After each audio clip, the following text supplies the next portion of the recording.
Jaya Radha Madhava Punya Bihari Jaya Radha Madhava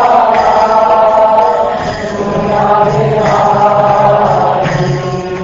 Jaya Radha Madhava Punya Bihari. And now chapter 88, Lord Shiva saved from Vrkasura.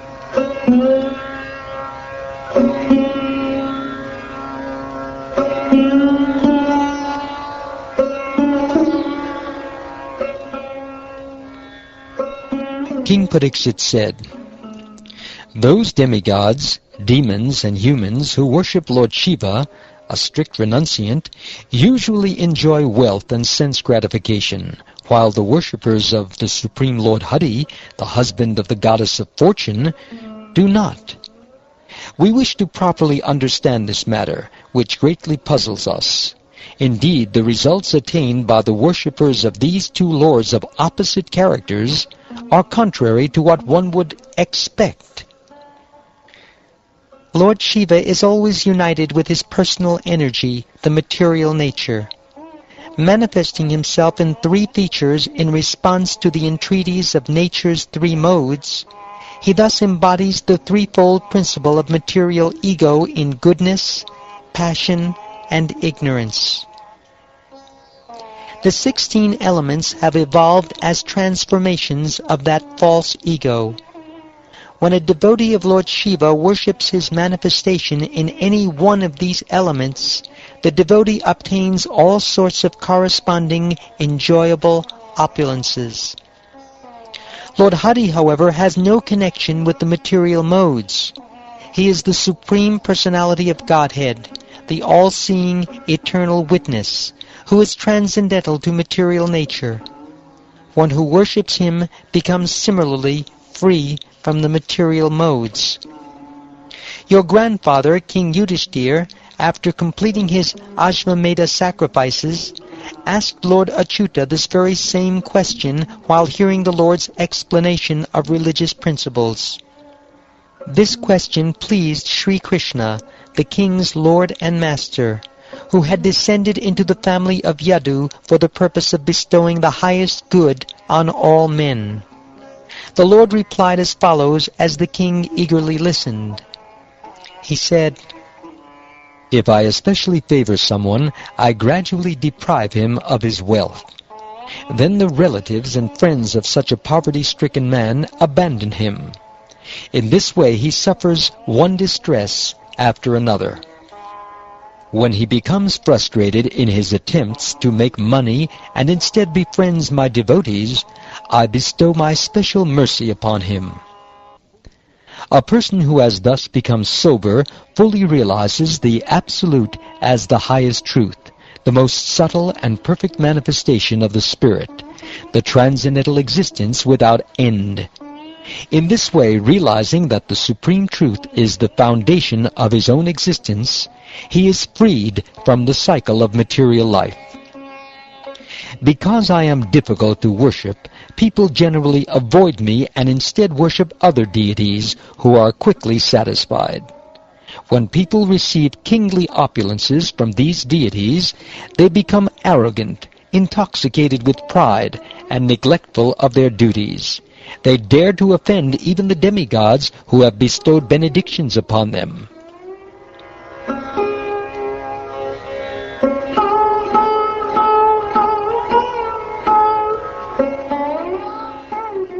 Lord Brahma, Lord Vishnu, Lord Shiva, and others are able to curse or bless one.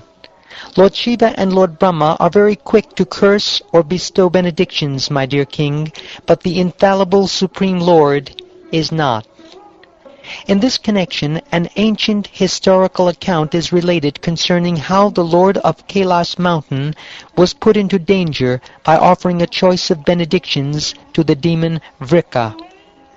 The demon Vrka, a son of Shakunis, once met Narad on the road. The wicked fellow asked him which of the three chief gods could be pleased most quickly. Narad told him, "Worship Lord Shiva and you will soon achieve success." He quickly becomes pleased by seeing his worshipper's slightest good qualities, and quickly angered by seeing his slightest fault. He became pleased with 10-headed Ravan and also with Bana, when they each chanted his glories, like bards in a royal court. Lord Shiva then bestowed unprecedented power upon each of them, but in both cases he was consequently beset with great difficulty. Thus advised, the demon proceeded to worship Lord Shiva at Kedarnath by taking pieces of flesh from his own body and offering them as oblations into the sacred fire, which is Lord Shiva's mouth.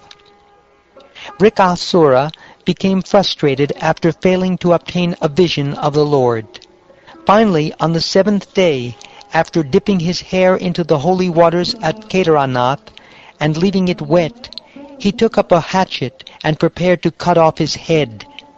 But at that very moment, the supremely merciful Lord Shiva rose up out of the sacrificial fire, looking like the god of fire himself, and grabbed both arms of the demon to stop him from killing himself, just as we would do. By Lord Shiva's touch, Vrkasura once again became whole.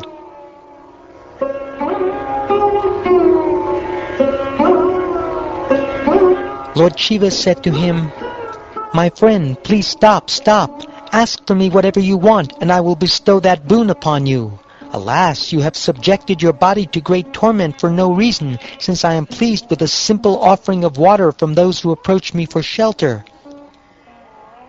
The benediction sinful Vrka chose from the Lord would terrify all living beings. Vrka said, "May death come to whomever I touch upon the head with my hand." Upon hearing this, Lord Rudra seemed somewhat disturbed. Nonetheless, O descendant of Bharat, he vibrated Om to signify his assent, granting Vrka the benediction with an ironic smile, as if giving milk to a poisonous snake. To test Lord Shambhu's benediction, the demon then tried to put his hand on the Lord's head. Thus Shiva was frightened because of what he himself had done. As the demon pursued him, Lord Shiva fled swiftly from his abode in the north, shaking with terror. He ran as far as the limits of the earth, the sky, and the corners of the universe.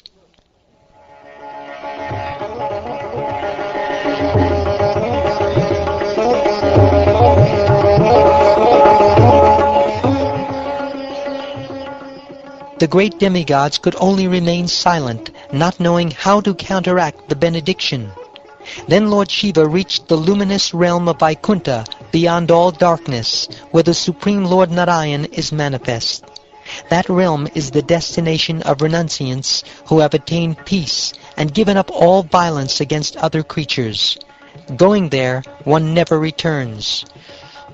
The Supreme Lord, who relieves his devotees' distress, had seen from afar that Lord Shiva was in danger.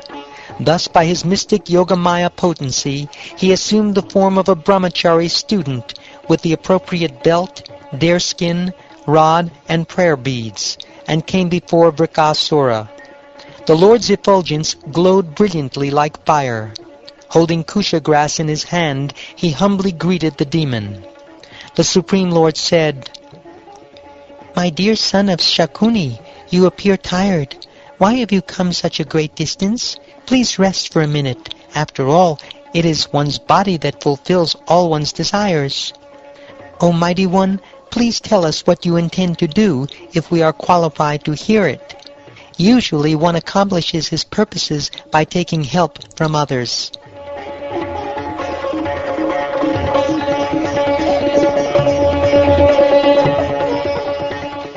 Thus questioned by the personality of Godhead in language that poured down upon him like sweet nectar, Vrka felt relieved of his fatigue. He described to the Lord everything he had done. The Supreme Lord said, "If this is the case, we cannot believe what Shiva says. Shiva is the same Lord of the Pretas and Pishachas, whom Daksha cursed to become like a carnivorous hobgoblin. O best of the demons, if you have any faith in him because he is the spiritual master of the universe, then without delay put your hand on your head and see what happens. If the words of Lord Shambhu prove untrue in any way, O best of the demons, then kill the liar so he may never lie again."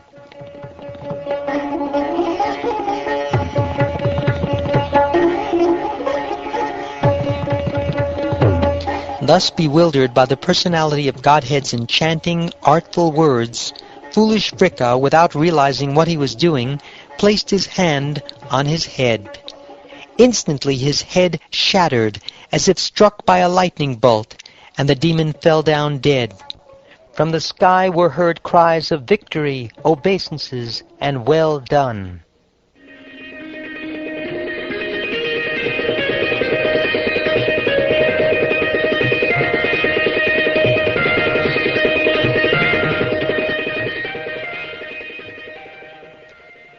The celestial sages, Pitas, and Gandharvas rained down flowers to celebrate the killing of sinful Vrkasura. Now Lord Shiva was out of danger. The Supreme Personality of Godhead then addressed Lord Girisha, who was now out of danger. "Just see, O Mahadev, my lord, how this wicked man has been killed by his own sinful reactions. Indeed, what living being can hope for good fortune if he offends exalted saints? What to speak of offending the Lord and spiritual master of the universe?" Lord Hari is the directly manifest absolute truth, the supreme soul and unlimited ocean of inconceivable energies. Anyone who recites or hears this pastime of his saving Lord Shiva will be freed from all enemies and the repetition of birth and death.